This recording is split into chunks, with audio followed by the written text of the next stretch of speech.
Brahmarshi Pitamaha Patriji. And thanks to the Swadhyaya team, Sai, he had this great vision to take this uh, Swadhyaya to the whole world. So he started this with many languages in India. And now we are here on day 17. So thank you so much, Sai, and the whole team, Anuradha and Swarna madam, and of course Suresh Babu sir, and the whole team. Thank you so much. And I'm so privileged to be here to share with you about a wonderful book, The Energy of Life. So let me just show you the book. So this is the book. It is by Margaret M. And also, I'm so honored to be here with so many internationally renowned speakers and authors from across the world. So I request everyone to utilize this opportunity to gain wisdom from all these masters from across the world. So without any delay, let's dive into this subject, the energy of life. Can you please share the screen? Yeah. So let's know about the author, Margaret McElroy. She is an internationally renowned clairvoyant, a spiritual teacher, and a channel for the energy known as Maitreya. A lot of you might have heard about Maitreya. So, Margaret McElroy channels Maitreya, who's in a spirit form. So, Margaret had been teaching about the world of spirit since 1987, channeling Maitreya since 1992, and has traveled all over the world to bring the spiritual energy to the globe. She also traveled to India and she gave her sessions and speech, and she channeled Maitreya in our Pyramid Valley. So many of our pyramid masters had this privilege to meet her and to experience the energies of Maitreya. Also in 1999, Margaret even channeled Maitreya to a group within the United Nations. Margaret McElroy was featured in over 500 media publications, was a radio show host, and did numerous radio and TV segments. She authored 6 books. Through her experience of life and interactions with a wide variety of cultures, locations, and people, she became a woman of the world, gaining valuable insights all along the way. Today, let me share a few of the points that I really like from her book, The Energy of Life, where she shares about her life and how the energy will affect us and how we can utilize the energy in the right way and how many types of energies are there. So in this book, she mainly she writes it in the first person. So sometimes I'll just read some of the examples so that you can clearly understand from her perspective. So we all know about energy. We use it every day in our lives. Energy, sometimes we use it for electricity or as a fuel in our cars. I mean, a lot of people know about these different forms of energy, but not many people are aware about the energy of the mind, body, and soul. Of course, from the last one decade, this has been changed. A lot of people now know, but previously it was not like that.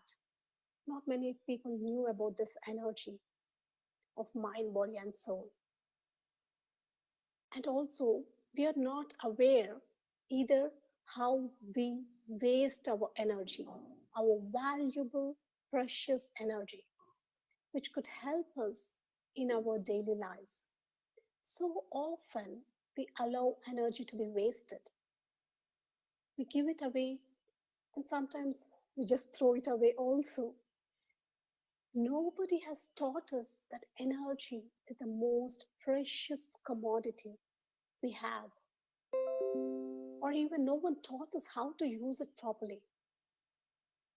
Most of the times, our parents, they teach us how to use money, how not to just waste it, not to throw it.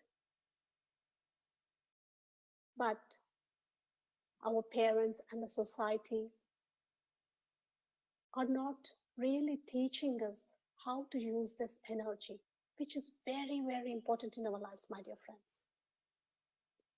So, in this book, Margaret is trying to share with us a few points about energy, because energy is a tool to enable us to change our lives and to attract more abundance into our lives. Abundance here, my dear friends, it's not just about money, but it is about abundance in all the areas of our lives. May it be relationships, may it be happiness, may it be career, may it be your health, every area of your life. And of course, peace. The way to do it is so simple, she says. It is about knowing the energy dynamics and not wasting the energy. When we understand different types of energy, how are we using that energy or wasting that energy, then we will understand how to exactly use it in the right way. Many of you may not be aware that you draw in energy on a daily basis. As many of us know, we draw in energy on a daily basis, most of the times through sleep. And of course, everyone here attending also knows that through meditation we can receive that energy. But it is on a daily basis. You draw energy into your body every day from the chakra at the top of the head called the crown chakra. Margaret says that we always receive this energy from our crown chakra. We are all like antennas drawing it into our being. The food we eat feeds the physical body, and the energy from the universe feeds the spiritual body. Many parents, they focus a lot on feeding us the right food at the right time, but not many people are teaching us how we can get that right energy to our spiritual body and just focusing on our physical body. In fact, the spiritual body is very, very important. We are, all of us, has body, mind, and spirit. And yet, we have forgotten the spiritual part of us.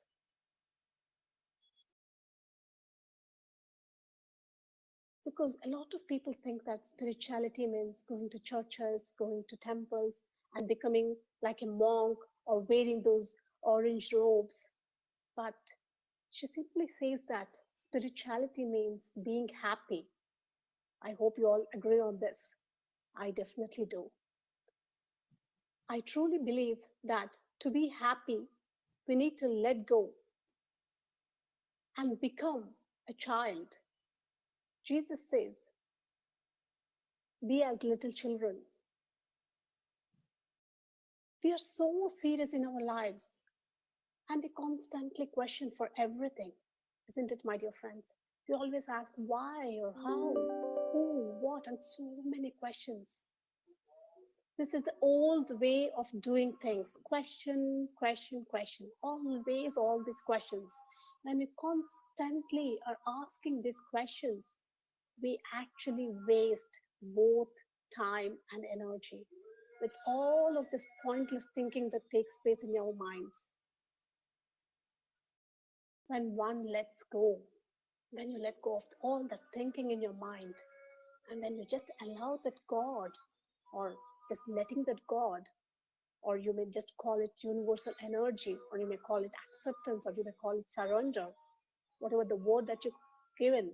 But when you let go of that fighting, of that thinking of the mind, one can let the natural flow of energy in our lives takes place. It automatically takes place, my dear friends, when we let go of our thinking. Our destiny unfolds as it should, not as we try to make it. We have more energy because we aren't trying.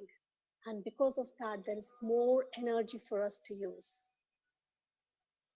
So, a lot of us in our lives, we have so many worries. Margaret, she says about her example that she was worried about money most of her life. She always used to think about money. Think about how much energy you waste worrying about money, family, friends, the job, the car, and the weather. Isn't it true, my dear friends? Sometimes even we think about the weather. When we are in India, we may complain about too much heat, and when we travel to the other parts of the world like US or UK, we may complain about the cold weather. So every time we have something to complain about our family, friends, job, career, even the weather, all that energy, what is happening to that energy? So, whenever our focus is going there, we are just wasting that energy, isn't it, my dear friends?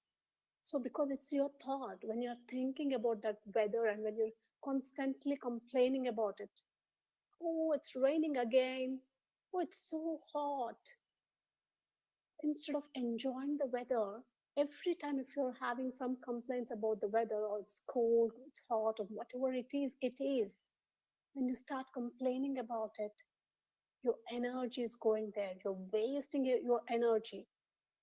So try to make a list of all the times you worry and about what. Please do that, my dear friends, then you'll understand. Just at the end of today, start writing or take a fresh new book and start writing all your worries throughout the day. What were you worrying about? Then you will understand how much your mind will worry about all these things. So, where are you wasting your energy? Where are you putting your energy? Because once you understand, you'll be able to alter it. You'll find that you have a long list as long as your arm. It isn't easy to stop worrying either because the mind is like a computer program. It is set in its ways, and only by changing the program we can change ourselves. So she says about her own example, as I was mentioning about money, in her own words. When I think of all the energy I wasted worrying about the money, I could have used that energy to make money. See, my dear friends, here how beautifully she's telling. It's a very simple sentence, but instead of worrying about it, can we do something about it? All I could do, though, was worry, be negative, and moan and groan about the lack instead of being positive and allowing the positive energy in to help me manifest. The worrying actually stopped the flow. So, whatever you worry about, even it may be your relationship, it may be your career, or anything, if you are worrying, it's not a positive energy and it will stop the flow. So, sometimes we worry about our relationships, our family, our parents, or our kids, but it does no good for them. It is not a positive energy. So always remember, do not worry about anything. Is there anything that you can do about it? So just start thinking in that way. How do we go about changing it? How can we reprogram the mind? We do this by not letting anything bother us. We effectively stop thinking about the negative. One of the first things I learned to do was to live in the now. Margaret says that. In this moment of time, and not to worry about tomorrow or even yesterday. Yesterday has been and gone. Tomorrow is yet to be created. If we live in the now, we are in the moment of time in which we can create exactly what we want. So, in the now, we plan the future, knowing that we have sowed the seeds. In the now, I now manifest exactly what I need. If we let everything else go, and we can instantly manifest exactly what we need. So instead of worrying about it, when we are in the now, it will be much easier for us to manifest anything that we want. So when we worry about anything, we immediately stop the flow of energy. So it is all about energy. It is all about that flow of energy. We might not be able to move one way and indeed may be blocked from doing so. But the saying, as God closes one door, he opens another, is so true. There's always an alternative, another way. When one starts to worry, though, one stops the flow of energy. Nothing can get through that negative barrier. Absolutely nothing. We are often our own worst enemy. It is called self sabotage. So remember, my dear friends, do not worry about anything. Be in this moment, right now, right here, and start manifesting what you want. Start thinking in a positive way.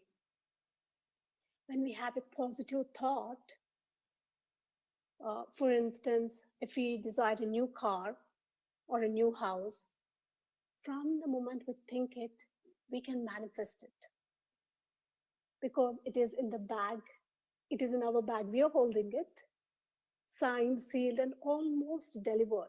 But we have the thought that we aren't worthy of it because many times we'll be having this, I'm not good enough, I don't deserve it, I'm not worthy, and that I don't deserve it, I can't. Sometimes the thoughts like, I can't afford it, I can't afford a new car, or I can't afford a new house. So once these thoughts come into our mind, automatically we block the flow of energy and we stop the delivery.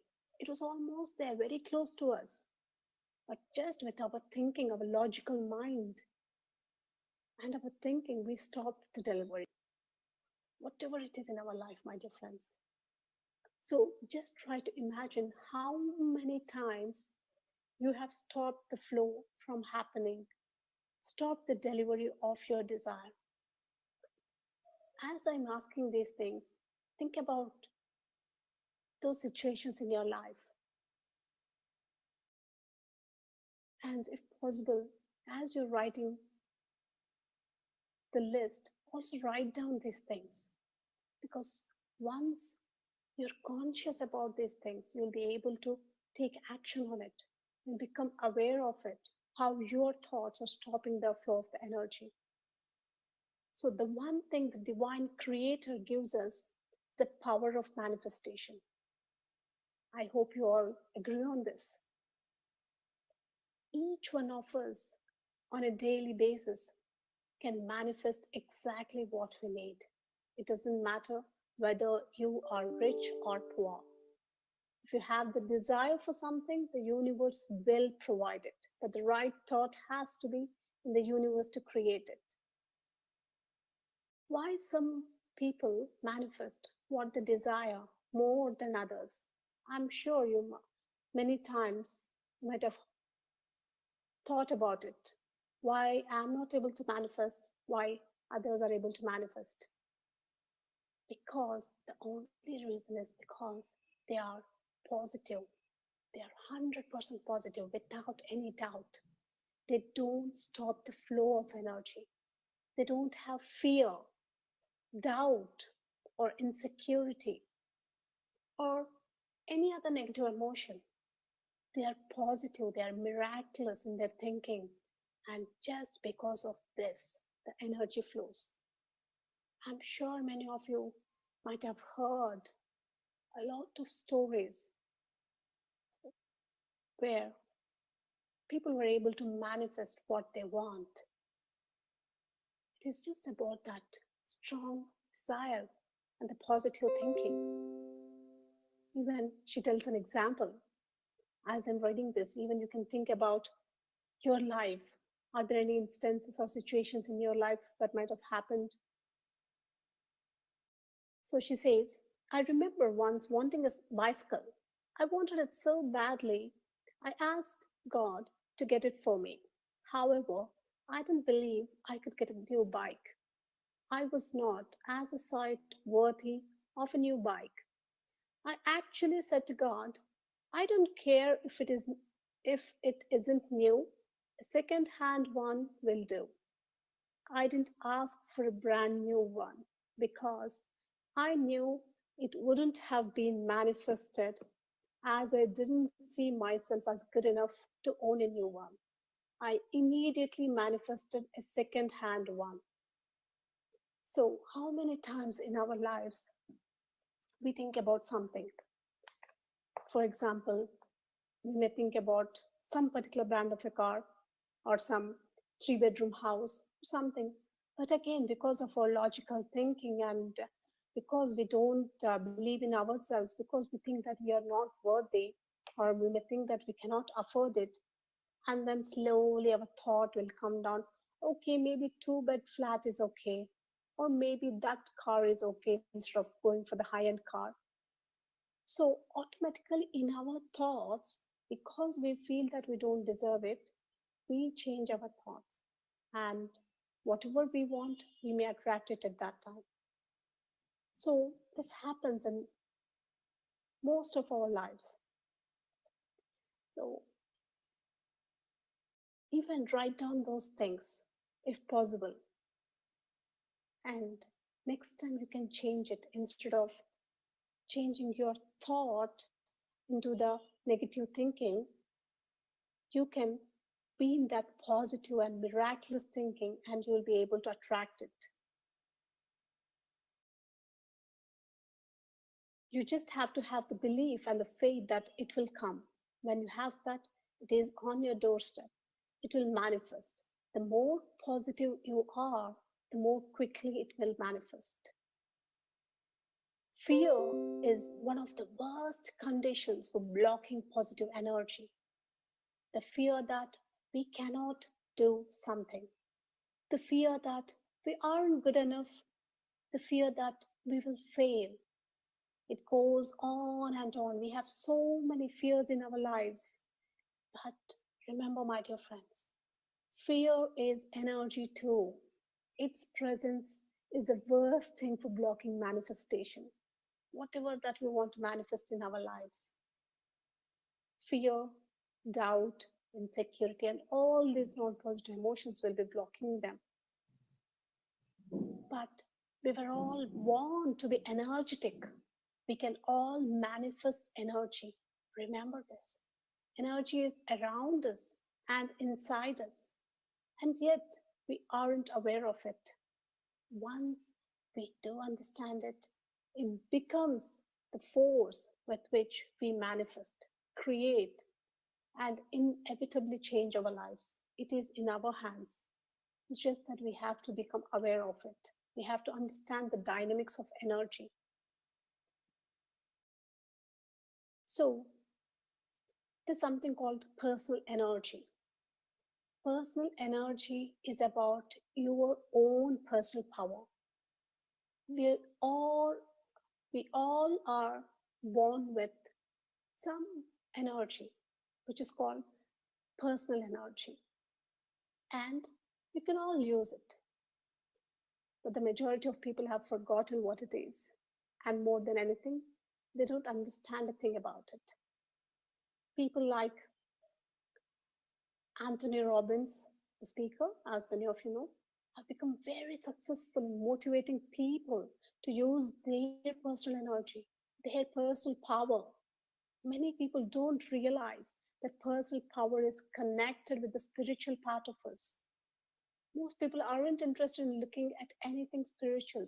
They see it as connected with gurus, new age stuff, religion, or becoming holy. But it is none of these things. energy is available to each one of us, and it comes in directly from the universe. We are all antennas for the energy, and we can all use it to benefit our lives.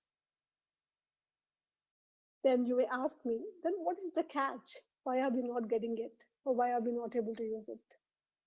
Well, the catch is you have to harness the positive in the energy, because the energy is there all over, but it's just that we have to harness it. Harness the positive in the energy and not the negative. From the moment that you have a negative thought, you stop the flow of positive energy. Negativity becomes a barrier to stop you receiving all the abundance, love, and happiness that you deserve. Yes, we all deserve it. Many of us think that we don't deserve it, but always remember, if possible, make a note of it, or make a just use it as an affirmation that I deserve it. I deserve it. Whatever that you want in your life, first say to yourself that I deserve it. The reason you don't receive it because you are negative in your thinking. Somewhere in your mind, you'll be thinking that, okay, I don't deserve it. It resides both in the physical body and in the spiritual body. If it is left there, it can literally eat away you. It is a cancer spreading throughout the body. All this negative thinking, my dear friends. So, fear breeds negativity. Low self esteem breeds negativity. All negative thoughts breeds and creates darkness in our lives. That darkness stops the flow. But some of you may ask, what exactly is this negative thinking? Well, in your day to day life, just think about what are your thoughts? How do you talk to yourself, or how do you talk to others? Like, I will never do it, or I can't do it, um, or I don't feel good about it, I don't feel peaceful, I'm not happy, or it will never happen. I can't buy a house in my lifetime. No, I cannot become successful in my career, or whatever it is, all these negative statements. So, whenever there is any thought like this, just catch yourself. Be aware. Awareness is the key, my dear friends. So, once you become aware of your thoughts, of your negative thoughts, whatever that you are thinking, then catch yourself and try to change that negative thought into a positive thought. Like, I can do this. Exactly the opposite sentence. I can do this. I can become successful. Of course, I can buy a house. I feel wonderful. I feel so happy. I feel peaceful. So, in that way, start using the positive sentences and try to change your brainwave pathways. Because if you say constantly all these negative sentences, it will really affect the energy flow inside your body. So start changing into the positive sentences. Also, just observe yourself. How do you feel when other people are arguing, or when you go out to a supermarket, or when you go out? How do you feel when people around you are thinking or talking negatively? So just become very aware of your energy and do not take those energies. It isn't easy to do it on your own. Sometimes you always start using these negative sentences in your day to day life. Sometimes, may not be always, but sometimes you may be using this. Sometimes you may not be aware. So, to start with, maybe talk to your partner about it if he understands all these things, or talk to your children about it. That whenever I use some negative sentence, please correct me, and don't let your ego come in, my dear friends. It's okay. We are here. We are all human beings. It's not that we are more and our children are less. We are here to learn together, to share experiences, to grow together, to learn from each other. So discuss with your family and friends or your kids. And whenever you are using some negative sentences, they can remind you. And when they are using it, you can remind them. So, in that way, you can change yourself. So, Margaret says, one lady, she even carried a tape and she recorded everything from morning till evening, whatever she spoke one day. She just experimented. So whatever she was talking, she was recording everything. And at the end of the day, she heard everything. And the whole of the day, she just used one positive sentence. Other than that, she was using all negative sentences. I'm sure that might not be the case with you, but you can even give it a try for about a couple of hours, 2, 3 hours. You can just record it and observe in your normal day to day language. What are you using? How do you talk? So that you can catch yourself, so that you can start changing yourself. Of course, we cannot record what is going on in our mind, but at least we can record what we are talking. So we can start with that. So just be aware. And she also talks about the importance of taking time out for yourself. So most of the times, what happens, we always try to do things for others. Most of the times, for example, a husband, he'll be doing whatever the work that he is doing, the job, he thinks that he is doing it for his family because it is his responsibility. But is he really enjoying what he is doing? That is important. In the same way, if the wife, she does a lot of cooking or house cleaning and taking care of the kids, or even working, balancing the work life and the personal life and the family life, is she able to do everything happily? Is she able to take some time for herself?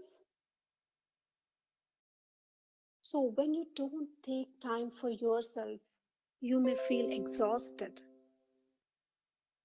The flow of energy may not be there. The flow of energy will be there. The spiritual body, or the energy body, there will be flow only when you are doing things happily, with complete awareness, or with happiness, instead of just doing for the namesake, instead of doing it for others. Start observing yourself. How are you doing it? What are your emotions? Are you feeling frustrated, irritated for whatever that you are doing? Or are you feeling really happy? So just take some time for yourself. For example, if you like playing tennis, just go out and play tennis for some time with your friends. Or if you like taking a hot shower or a bubble bath, so just take some time for yourself, or even sipping a cup of tea or coffee, or just talking with your friend for some time, or playing with your kids. Whatever it is that makes you really happy, that gives you that energy. So start observing those small things in your life which can make a difference in your energy. Just start thinking, how can I improve my life? What is it that really gives me happiness? Because I know personally a lot of my friends, after they moved from India to UK or US, other parts of the world, it was not so easy to get a helper, a maid, or a nanny, or even to clean their house or to iron their clothes. They have to do everything by themselves, which they are not used to when they are in India. So, what happens? They were doing this mundane task. every day, but inside there's so much irritation, frustration. What am I doing? Am I cleaning this toilet? I don't really like it. I have never done it all my life. Or I really don't like ironing these clothes.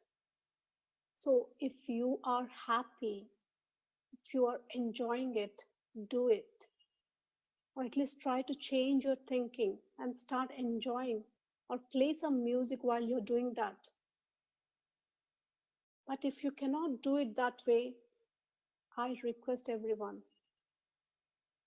don't think about that $10 or £10 or even 20 or 30. Don't think about that money, but just pay for some cleaner or just get the ironing done from outside instead of wasting your energy, because your energy is more precious.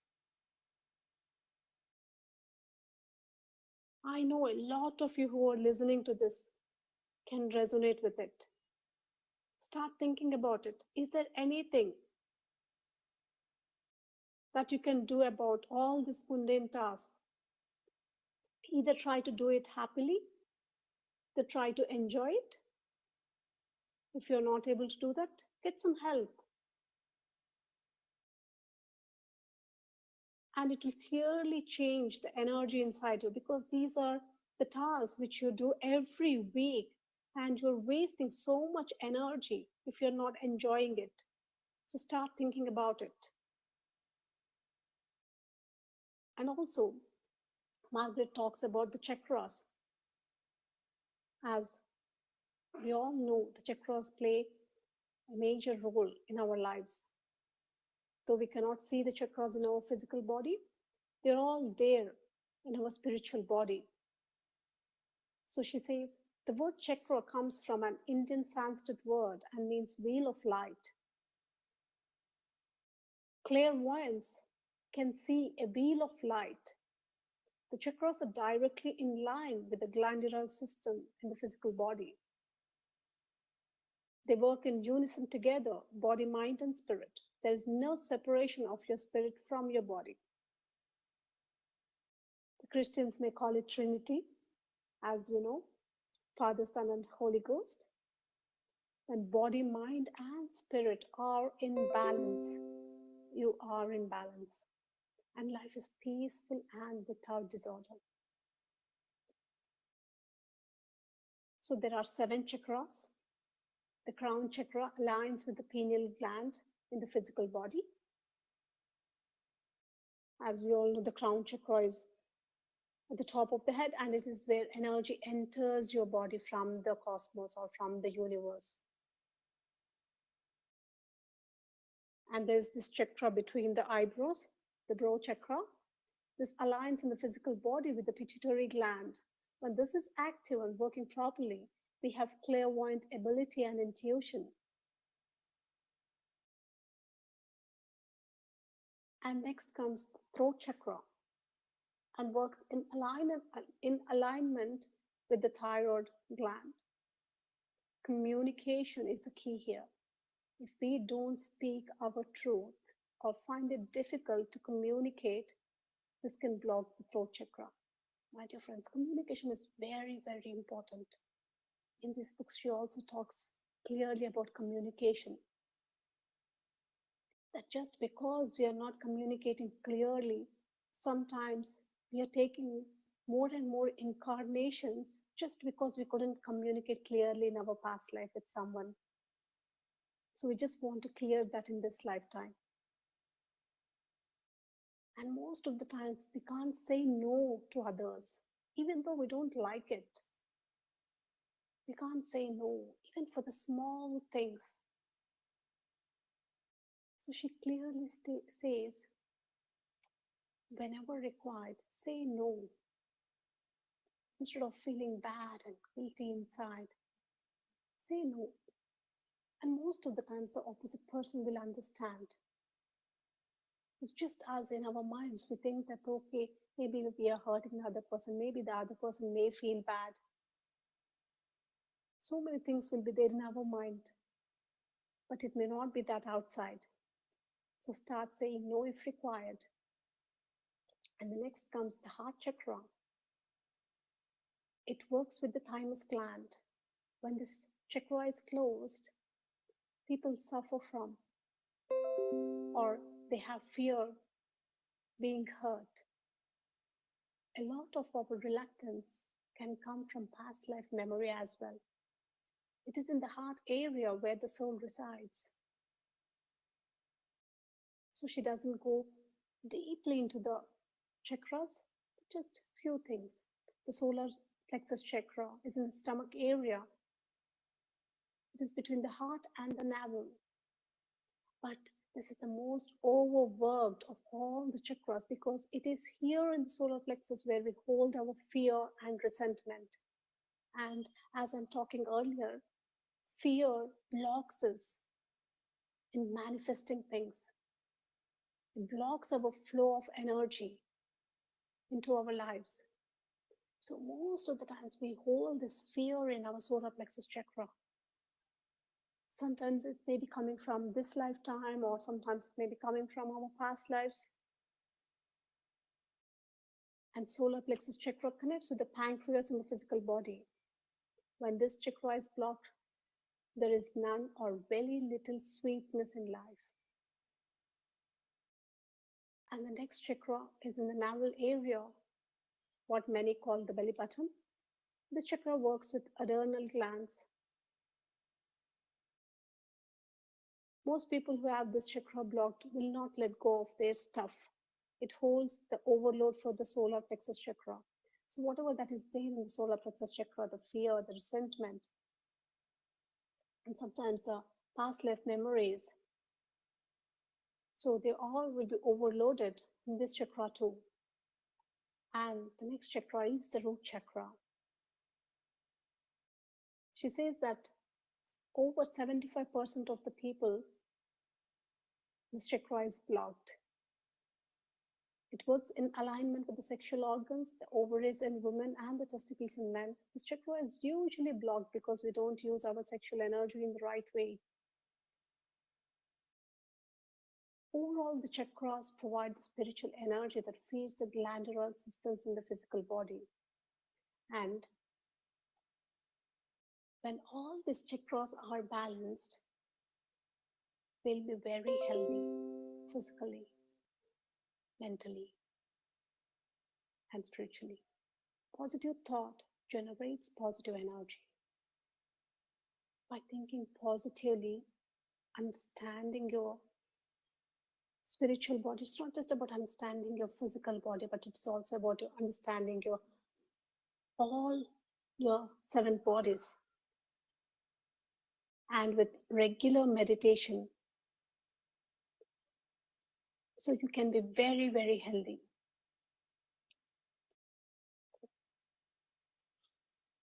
And let's go to one of my favorite topics, which is called energy vampires. So how many times have you been to visit someone and felt really awful after being in their energy? I'm sure many of you do. So some of the other point of time, we'll be encountering such people when we talk with them or when we are in their aura, we just feel depleted of our energy, isn't it? So they are called energy vampires. They may not be doing it consciously, but they do that because of their blocked energy. Because these people unfortunately cannot manifest their own energy. They constantly moan and complain about life. Usually they have health problems which they cannot get resolved.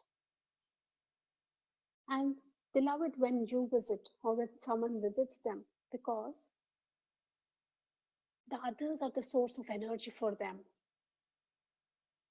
And whoever visits them, they don't realize they are taking your energy. You may just sit and talk with them, and perhaps you may just sympathize with them and take on board all of their problems because you'll be keenly listening to them and sympathizing them. And then after that, when you go home and feel as if you have been drained. So think about those situations in your life. There are many people like this. They don't understand what they are doing, and until they know and do something about it, they will continue to do it incarnation after incarnation.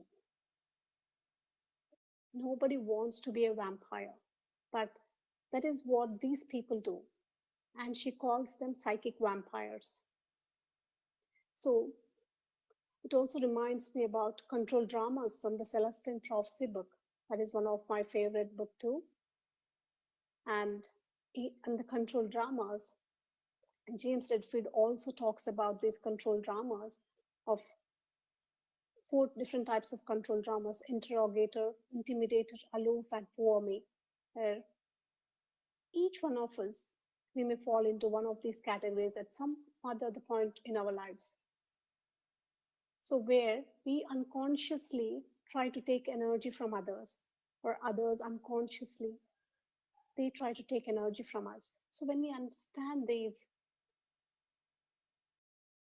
energy vampires or the control dramas, we can become aware of it, and it will be helpful for us not to fall into that.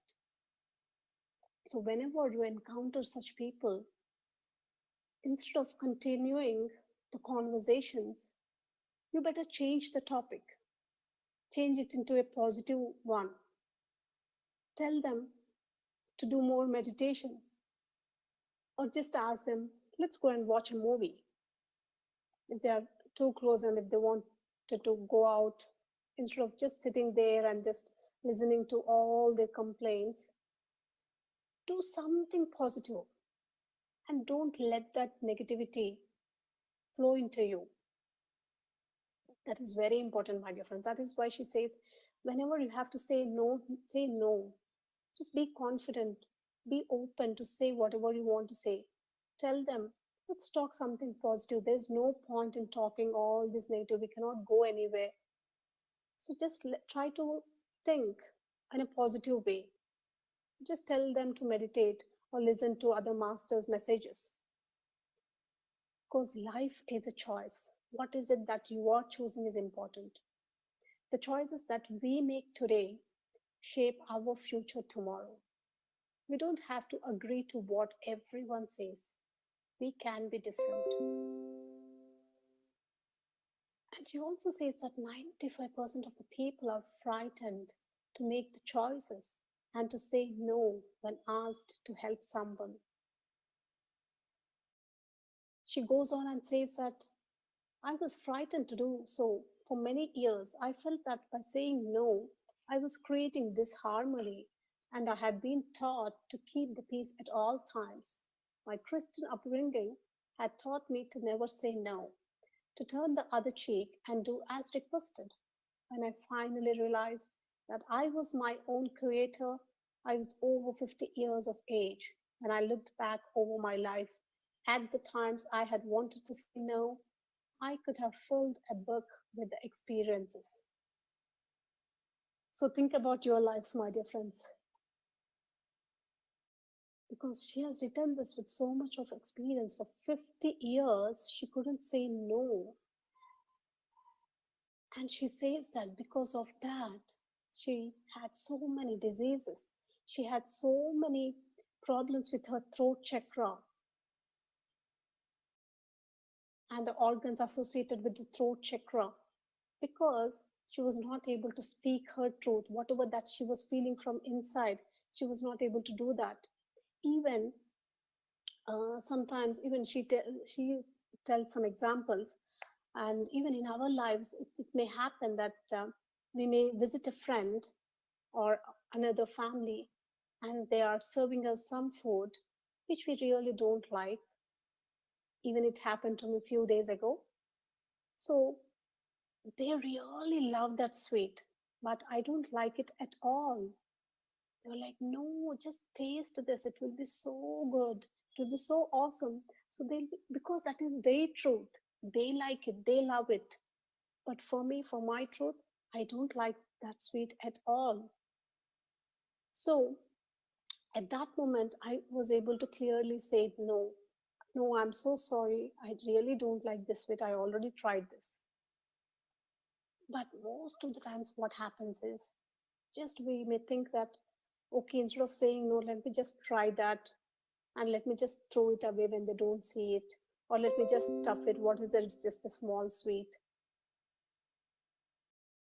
All of you may not be doing it, but most of you may be doing it. Just start observing the pattern. It may not be just about that food or sweet, but many areas in your life where you are not able to speak your truth, what you feel. Start thinking about those situations in your life, and if possible, start writing them down. So when you start writing them down, next time you can take the right action. So you may be surrounded with so many well wishers or wonderful friends and family, or even partner and kids. They'll be telling you so many things to do this, do that, or let's eat a pizza today. So, whenever, just an example, when you go with your husband or with your kids or a friend, they may say that, okay, let's eat a pizza. And at that point of time, you may not be in a mood to eat pizza and you want to eat a pasta. But you are like, oh, that's okay. Let me just eat pizza and next time I can try pasta. You just compromise.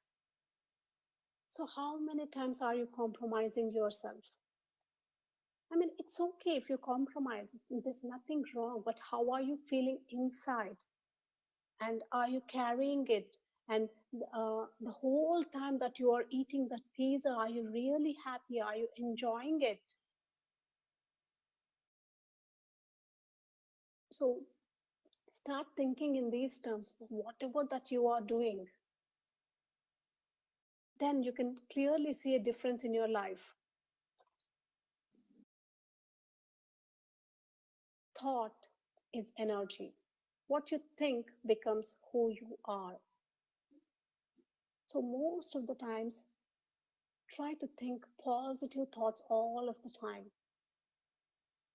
Always in your thoughts, think about good health, abundance, happiness, and fulfillment, instead of thinking that, oh, I have this pain every time, or I don't have money, I don't have a house. Instead of that, start trying to change those thoughts into the positive thoughts. Seeing yourself as very healthy, seeing yourself in a big house, or seeing yourself happy and fulfilled. So when you start changing those thoughts, automatically the life shifts because you create your own life. There's no reason why everyone in the world cannot create the happiness they want. No reason at all. It is about being true to yourself. What exactly you want. You may want that big car, or you may want that real happiness in the relationship. So be true to yourself and ask that.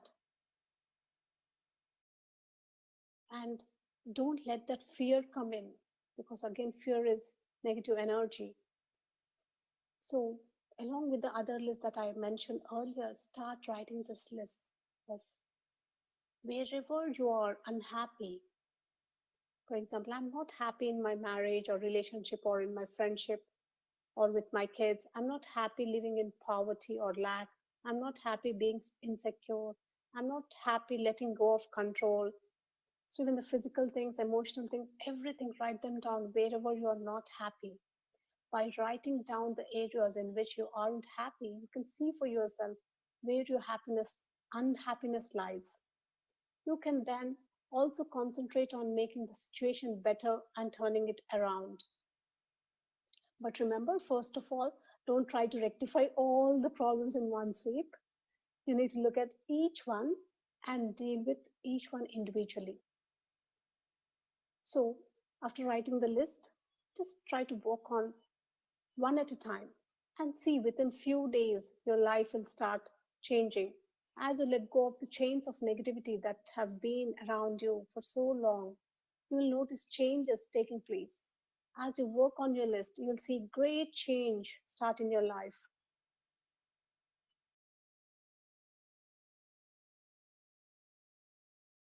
But always realize that when you worry about another person that you stop their energy flow.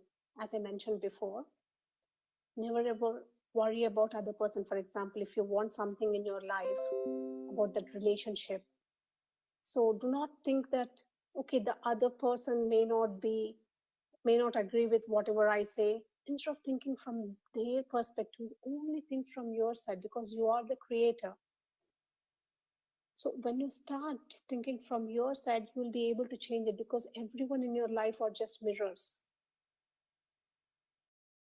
And she also mentions one important point that never ever worry about others, whoever it may be, your partner, your parents, your kids. Don't worry about them because worry is also not a very good energy. It is not a positive energy. Worry will stop the energy flow. So do not worry about anyone or anything because with every thought we have, we are using energy. From the moment a thought is created, it starts to become become reality. It is like a raw energy waiting to turn into something. If we have a thought that we are ugly, eventually the energy will work to make us ugly. Like attracts like. If we send out a thought that we aren't successful, we will create just that. So it is very, very important for us to protect our thoughts. Every thought you have becomes a living energy, whether positive or negative. It is just waiting to manifest itself. We are all our own Aladdin with a magic lamp. We don't need Aladdin, we can do it ourselves.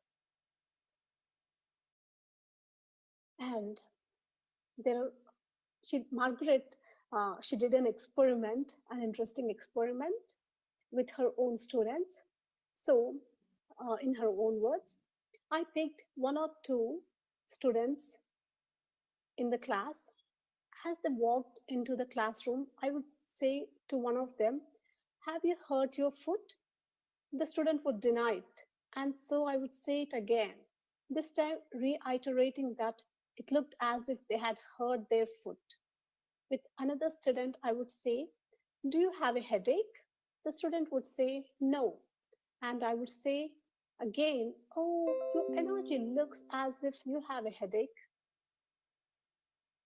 And by the end of the evening, the person I had asked about the foot would start limping out of the door, and the other would say, you know, I do have a headache. So I then had to spend some time and energy putting them to write and explaining it was just an experiment and to release that energy. So think about your lives, my dear friends. Are you taking others' words and how it is affecting your energy? Because in our day to day lives, a lot of people say many things to us. Your parents might have told that you are not worthy, or your teachers or your friends might have told that you may not sing properly, or you are not at all a good dancer, or you don't look beautiful, or many of these negative sentences which you might have completely taken in. And that thought might have changed, might have changed how you dance or how you look or how do you feel inside. So it is very important to become aware and be conscious of others' words and thoughts. So, like a filter, just filter out everything that others are telling you and take in only those positive things. So, if anyone gives you poison and you know that if it is poison, will you drink that? Definitely not. Then why do you take those negative sentences, negative words, or negative energy from other people when you know that it is going to affect you? So you need to be really conscious and take a decision that I will not allow any negativity in my life. Be conscious, take a conscious decision, and be aware one by day by day. Just practice it. It may not just come in one day, but it's a continuous practice that you have to do. That's very important. So she even says sometimes knowingly we take other person's energies. Sometimes she tells with an example that she went to someone's place and she started having so much of craving about eating an ice cream. And when she checked with the host there, then she understood that the host has cravings of ice creams, but because of the diabetes or sugar, he couldn't have it. But as soon as she went there, she started having that cravings. In the same way, in our lives, once we got married, our partner may be having some different thought forms. He may be having different cravings for food. We may be having different things. In the same way, when we are with our friends, they may be having separate things. We may be having separate things. But be aware, whatever that is coming from inside you, there's a craving that is coming. Just observe, do you really like it, or is it just a craving, the thought form that you have taken it? So everything with awareness, you'll be able to let go. It is not just about the craving, but it is just an example. It may be some other thoughts. Because I know some people, they say that when they go to some friends or family friends places, they really feel like eating non-veg because they just left the non-veg and they became vegetarians after coming into meditation. But once they go back to their family or some friend's place, they start having these cravings because everyone there want him to feed that. So it is about your awareness and your choice. So in that way, start observing what exactly is happening when you're in someone else's energy. It is very simple, my dear friends. You don't need to worry about it. It's just about being aware.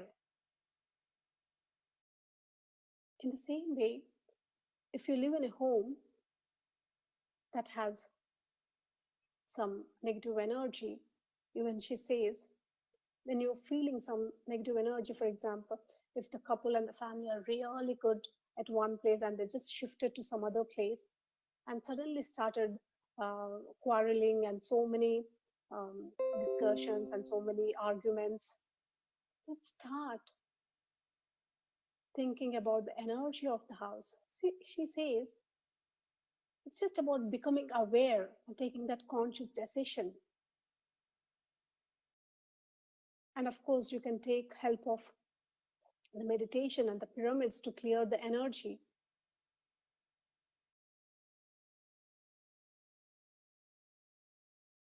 And most of the times, what we do in the arguments is try to stand up for ourselves. She says that I was always trying to stand up for myself and justifying what I was doing. It was as if I had to prove that I was good. I didn't know inside of myself that I was good. If anyone criticized me or made reference to something I had done, I got on my bandwagon and let everyone know that I was right. I felt very strongly to justify myself. I no longer do it. In fact, I walk away and give it no energy. It isn't worth it. And because I don't waste energy anymore, I have more time for me, more time for the positive in my life. I ask myself, can I stand in front of God and know I haven't done anything wrong? If I can, and I feel good about it, then I don't give it any energy. This is very, very important, my dear friends, because in our lives, most of the times, we try to get into an argument with other persons, maybe your family members or anyone, and we always try to prove that we are right. Even when we think about some celebrities, most of the time there may be a lot of gossips about them in the newspapers, in the media, but they don't really give any energy to that. And just within few days, everyone forgets about that. In the same way, when there's an argument that is happening or something is happening, just think, is it better to just walk away? Or is it really required to start an argument and start trying to prove yourself at that point of time? Even if you shout, if you try to prove yourself, is it going to work? I know it may not be easy and it may not come in one day, but it's about practice again and again and again. If you think the argument may not go anywhere, if you think both of your energies will be wasted in that argument, just stop and walk away. That's important because sometimes, even in our lives, even for small things, it may not be about family and friends, but it may even be about the objects in our life. If something is not working, for example, washing machine is not working, or the car suddenly stopped, even some men, they may even kick the car, as we see in movies and even in real life. They may just kick the car, say that, oh shit, it's not working, or just use all these bad words, and the energy, the negative energy will be coming out. But what will happen if you are kicking the car? Is it going to work? So, in that way, start thinking in your lives, where exactly are you wasting your energy? It's very, very important, my dear friends.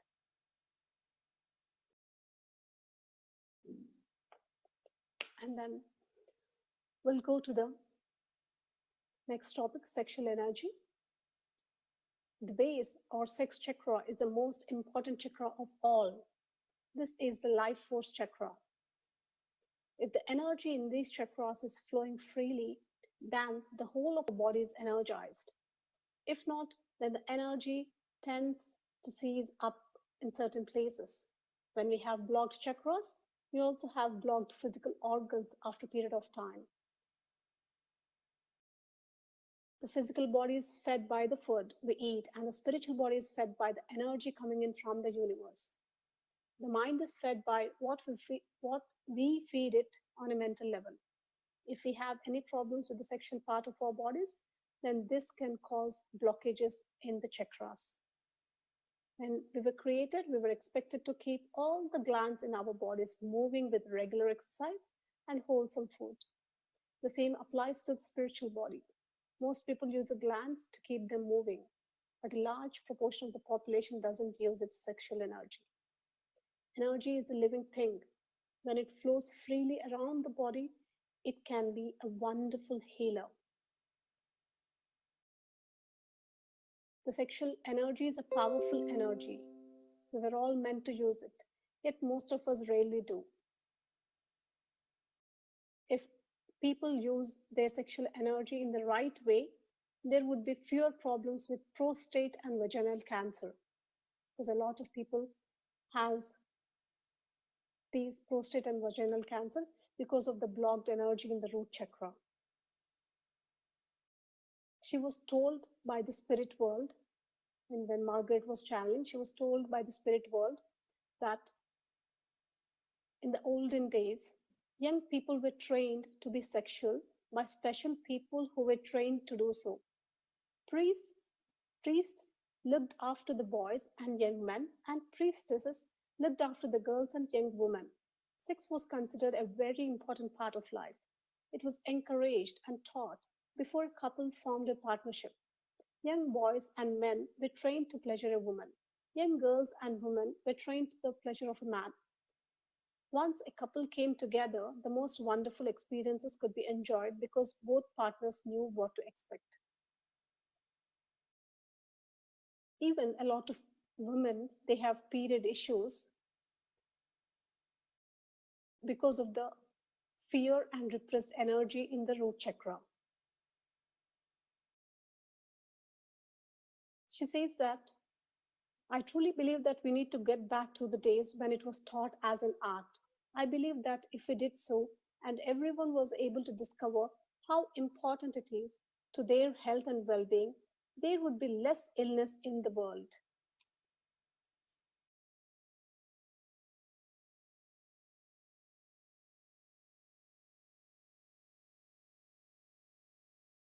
She says, I feel strongly that we need to turn sex into something sacred in order for it to be restored to the way it should be and was intended to be. It shouldn't be considered dirty or wrong. Humanity has, over the last 10 years, gone a long way toward turning attitudes towards sex back to the way it was. TV programs are now made on the subject, talk shows cover the subject, and it is discussed openly. However, until we can connect to it, connect it to energy, I believe we will always have a problem. Thankfully, today there are sex therapists like Dr. Ruth who tell us that it is all right to be sexual and to encourage the enjoyment of sex, including the use of a vibrator. Sex doesn't have to be considered as dirty or as wrong. It is natural energy, a natural function. And the sooner humanity recognizes that fact, the better off it will be.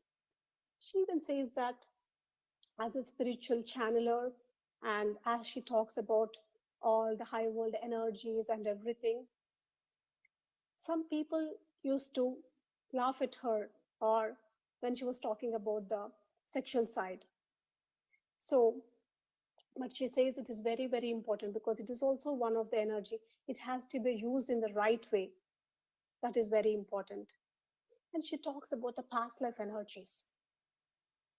She says most of us in our lives, we spend 80% of our life in our past life energy because she did counselings to hundreds of people and she understands that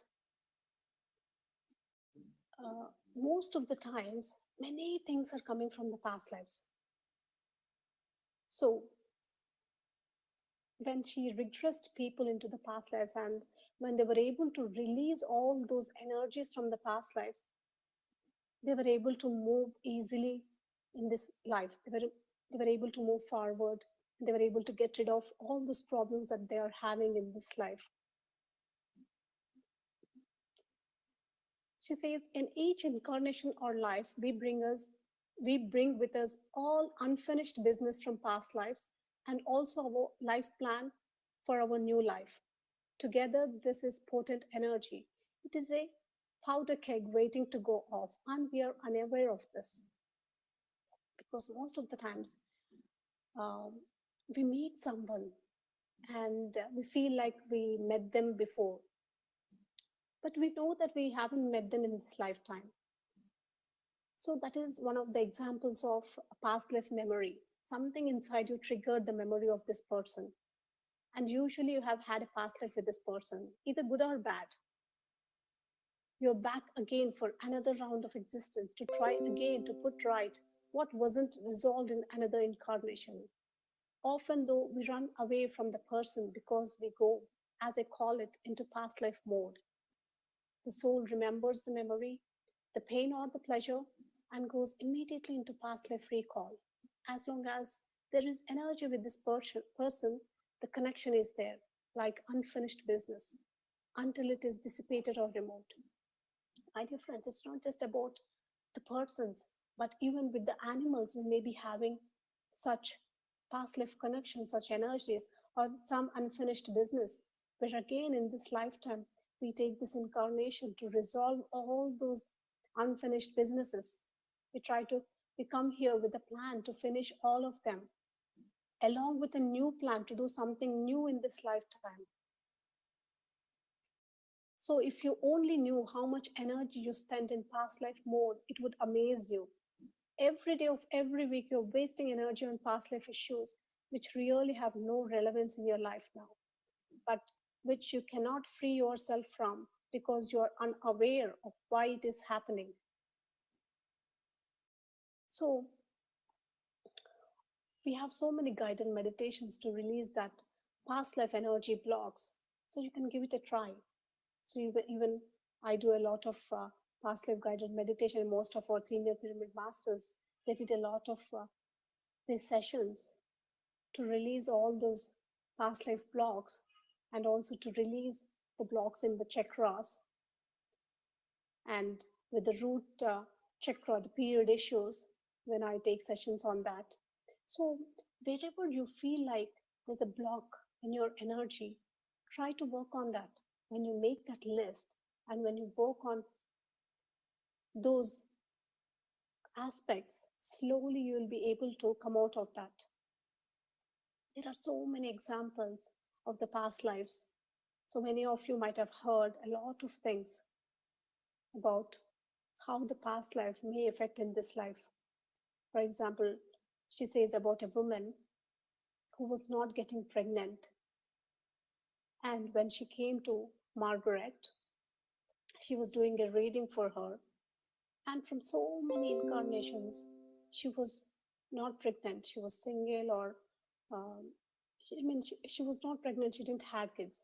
So when she went into one of the past lives there, she had a child and she was pregnant with another child. And at that time, there was some war or something going on, and someone stabbed her in her stomach where the child died. And also, they killed the other child. So the whole of her life, though she survived, so the whole of her life, she was in a guilt that I couldn't save my children. I'm not a good mother. I don't want children anymore. So she fixed that, and in her cellular memories, she was carrying that. So she didn't had kids. In the same way, there are so many hundreds of examples. Sometimes we take the energy from the past lives, and when we do some past life regression or when we release these energies, then we will have a choice whether to have, for example, in that lady's case, she'll have a choice whether to have kids or not in this lifetime. It is all about your choice, but instead of just carrying that energy and it is not making you move forward, it's always good in your meditation to release all those energies which are not helping you to move forward.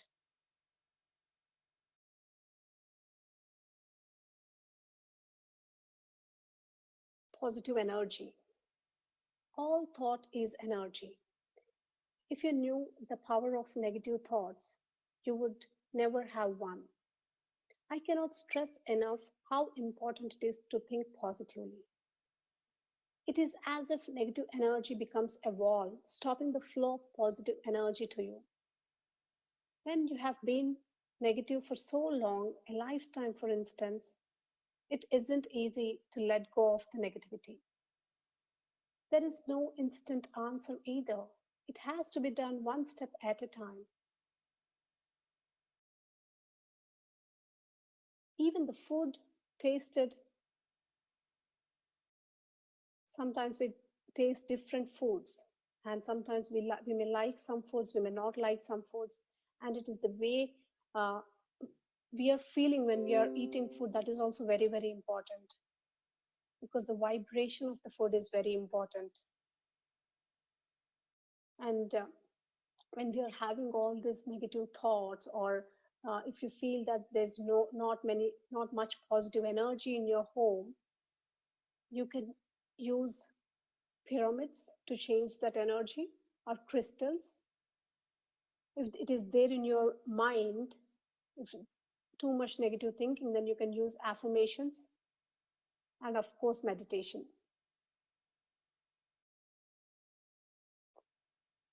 So, about pyramids, she says, I never used to believe in pyramids, but changed my mind after trying them. I remember once in a crystal shop feeling a tingling energy going around my entire body. When I commented on this, the lady in charge pointed to the fact that I was standing under a pyramid. It was the start of a total belief in pyramids for me. Water, which has sat under a pyramid for as little as an hour, tastes softer, sweeter, and purer. I have a friend who keeps her scissors under a pyramid and finds that they stay sharper longer. Another friend put a disposable razor underneath and is still using the same razor 2 years later. So, all these experiments, most of our pyramid masters might have done. So, it's so amazing to talk about pyramid energy, how much ever we know. Whenever I listen to others' experiences about the pyramid energy, I really feel something good that every time I feel okay, I should use the pyramid energy more. So if you're having pyramids in your house, start using them. So even put some water under that and drink that water and sit under the pyramids. Start using them instead of just locking them somewhere. And as you all know about affirmations, affirmations really do work. The more they are said, the more they resonate. Deep within us, we have a subconscious mind. This part of us is where the self or ego hides the fear and other emotions related to negative actions. It is often very difficult to break the pattern of negative thinking. I have found affirmations to be a great boon to my own spiritual development and also thousands of others over my years as a metaphysical worker. So even Louise Hay, she also says that affirmations really do work. Millions of people across the world, they use the affirmations to change the subconscious mind. She also suggests using feng shui, aromatherapy, flower essences. There is the Bach flower. Uh, Bach flower is Dr. Edward Bach. He was born in England, and very similar to the homeopathy. He invented something called Bach flower remedies, where he take the essences from the flowers, and they really do work, and they're completely natural. And a lot of people, even I met a lot of spiritual people in Pyramid Valley and other places, they also mentioned that they do use Bach flower and they really work very good. She also suggests energy therapeutics, like acupuncture, acupressure, foot reflexology, and EFT. So EFT is emotional freedom technique.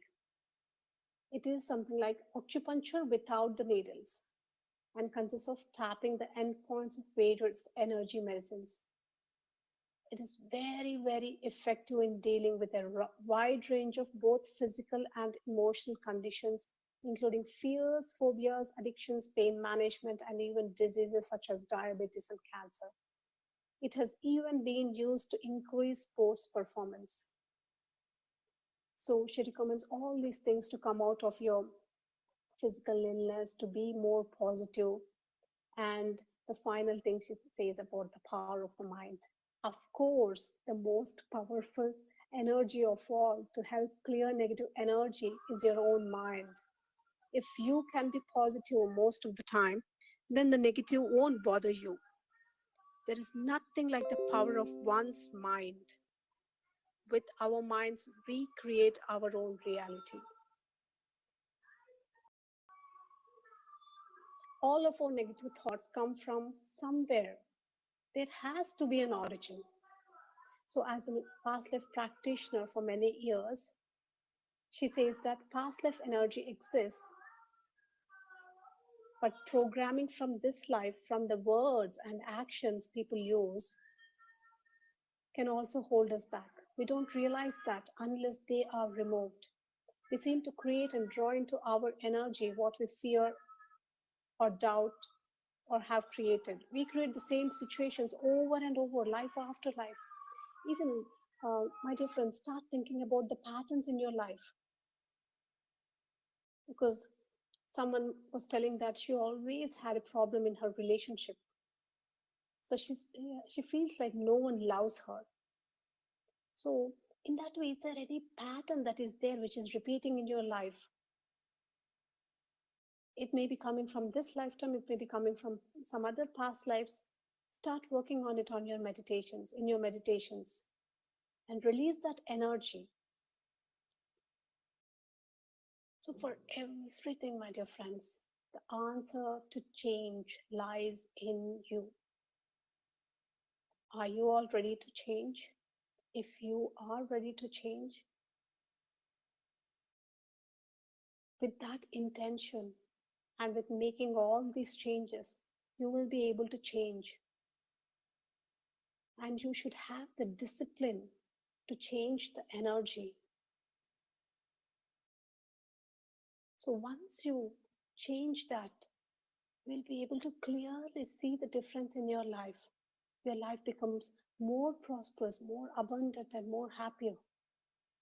It is all up to you. Are you all ready to change, my dear friends?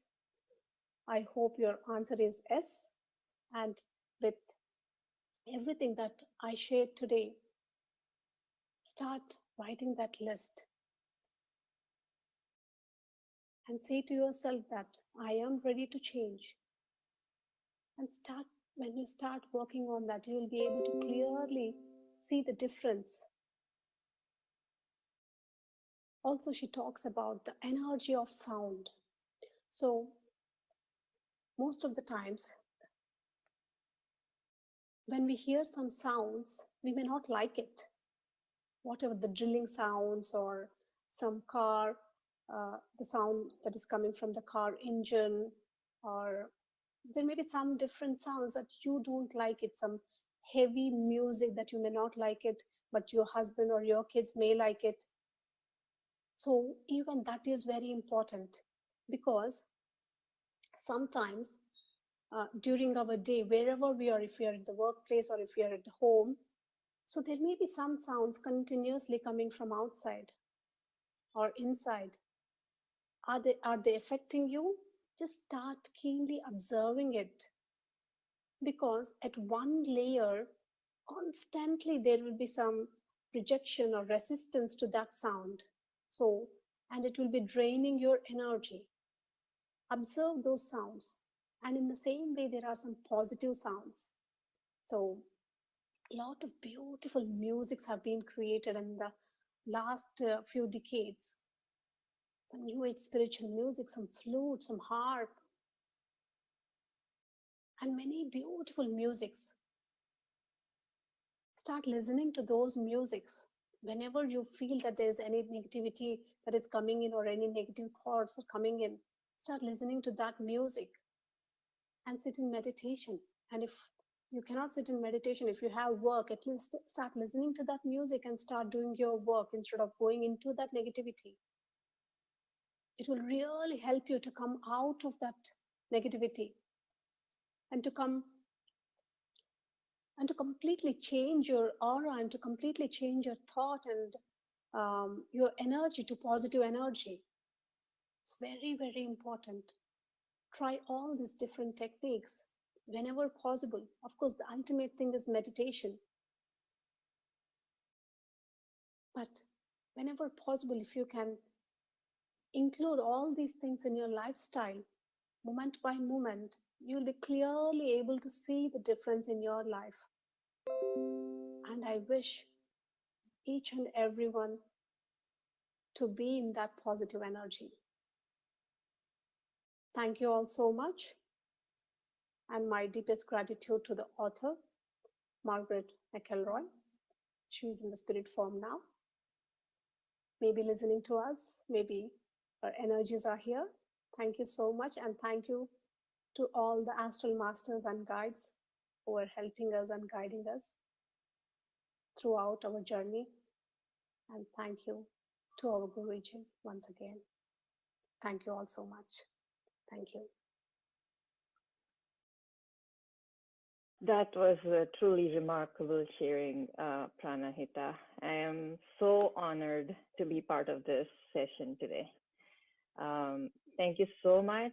While we give few moments for our viewers to sink in all these topics and come to us with some questions, I really would like to talk about some key points I took down.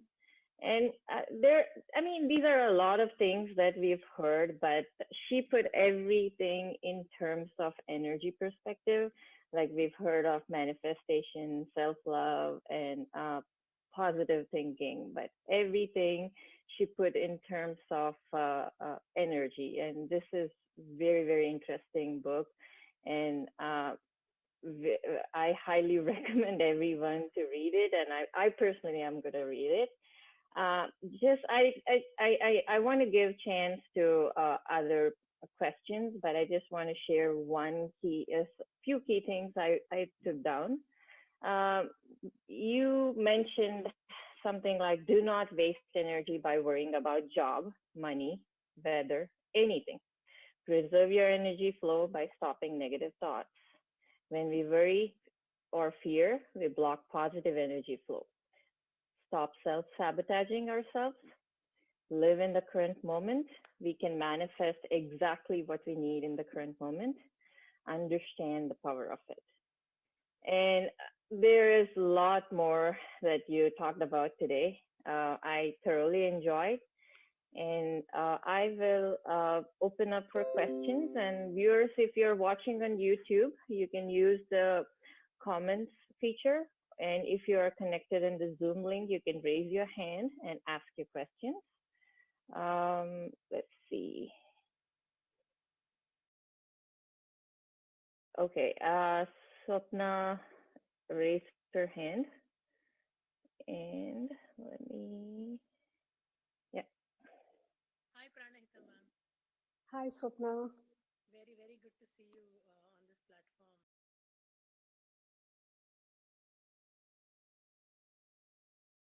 My question is for manifestation, when you said that we need to constantly have that positive thinking to manifest whatever we want in our life, sometimes it happens that with series of events wherein you are very positive but still things don't work for you, you tend to get that feeling that it might not work this time.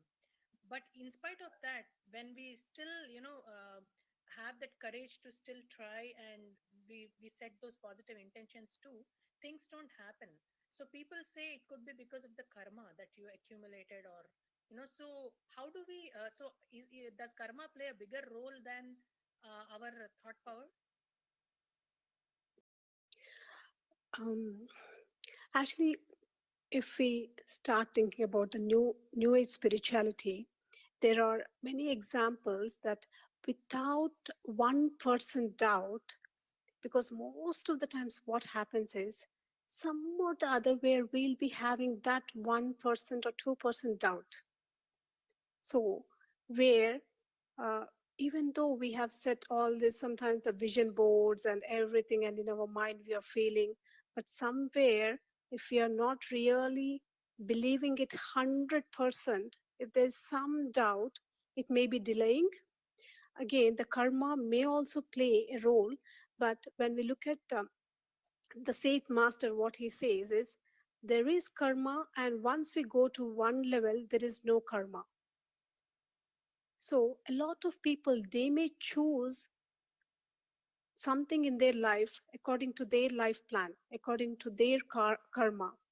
But after coming here, they will have a choice to change that, to completely change that reality.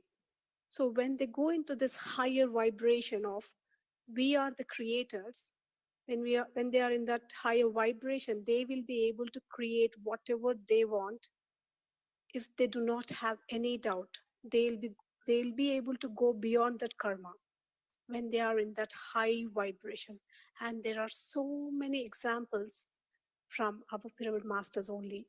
Even though they saw that there is some karma that is stopping them from manifesting something, but with the regular meditation they have surpassed that, and they were able to manifest whatever they want. For example, one lady, she was not able to get pregnant because of some serious karma from her past life. But just with doing meditation here and forgiving everyone from that lifetime, she was able to manifest children. So, in that way, karma plays a role, but we have the ability to go beyond karma when we completely believe that we are the creators, when we raise our vibration. Yeah. I hope Thank I you so answered your much. question. Yes, yes, absolutely. Thank you so much, Pranit. Yeah. Thank you, Swapna. Ma'am, we have a comment from Raghav. He said, "Thank you so much, madam. You are so fortunate. Fortunate to have you here, sharing wonderful wisdom and meditation." So thank you, Raghav Garu, and Thank you. and yeah, I don't see any other comments. So um, are we good to close this, Sai? Yes, you can conclude with Spiritual India magazine, then we can Okay. close the session. Okay, sure. Yeah. Thank you all so much for giving me this opportunity. And someone was asking some of the comments about my sessions. So I do sessions for ladies every day, mostly addressing their period issues and all the gynec issues and everyday challenges of life. So I do sessions every day evening. Yeah, thank you. And thank I you do. so much for everyone. Yeah, that reminds me, I'm in your WhatsApp group for Divine Feminine Sangha and follow you on YouTube. So I pretty closely follow you. So yeah, and That's good to also know. I remember those days when I used to wake up at 12:40 at night and do your light sessions, channeling sessions. Yeah. You did for like I think 11 and 11 days, Yeah, right? 11 and 11. Yes, right. Yeah, Yeah, that's yeah. great. I Good I to know, remember actually. those. Yeah.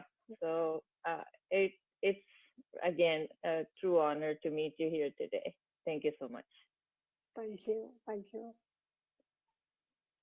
And we are having a question in our chat box. Comment from PMC USA, Deepika Sai. So, can we change our soul plan consciously in our present life? Please let me know how to find our soul plan.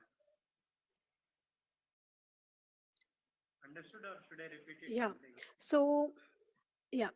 So, uh, some of the spiritual teachers they talk about the soul plan. Yet, when I once asked Brahmarshi Pitamaha Patriji about the soul plan or the purpose of life, he told that it is us who can choose at any point of our life. So we just have to be connected to the great intentions, like, for example, uh, Pyramid Jagat or the vegetarian, the whole world or the whole humanity becoming a vegetarian. You can align yourself to that plan, and whatever that is coming from inside you, every day observe what is it that is coming from inside you. Do you want to work on any particular thing? So just follow that day by day. When you follow it, automatically, sometimes whatever that you have chosen, it may change accordingly, whatever that you are doing.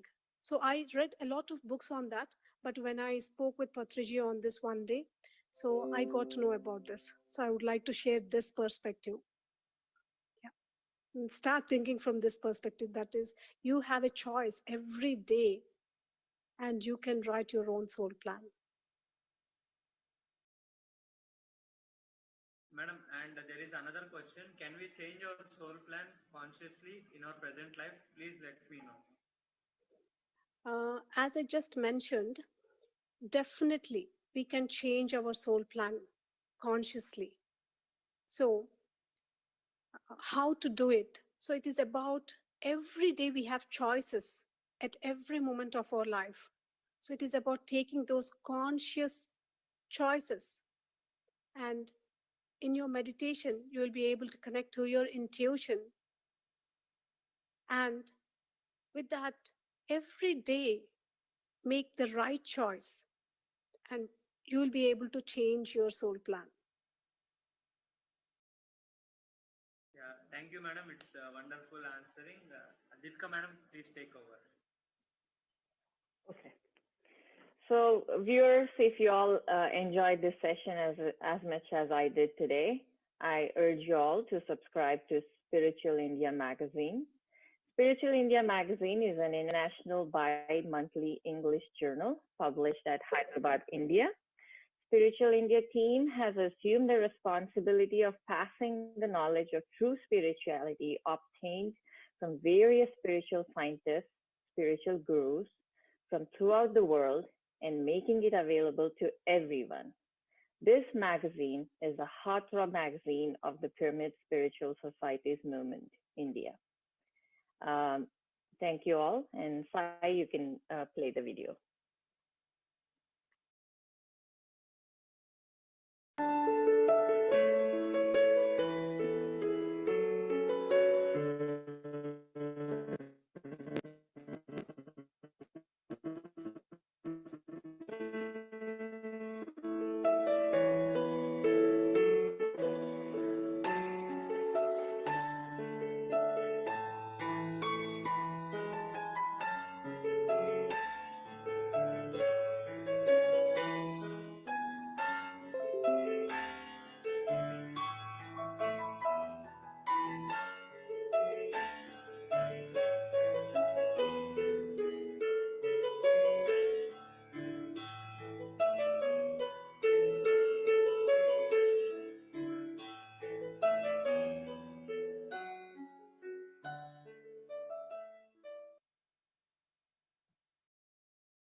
Yeah.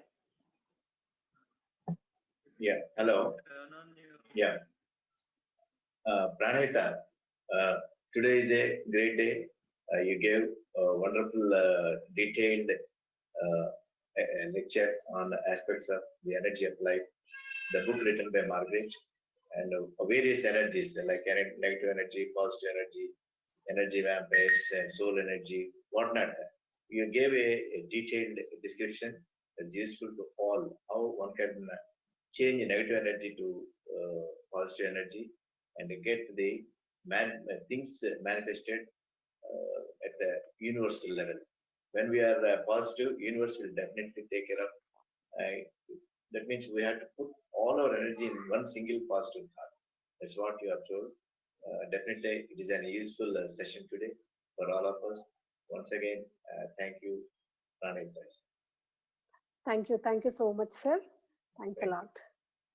We have one more chat message from Ramanish. Thank you, Pranahita Talli. Me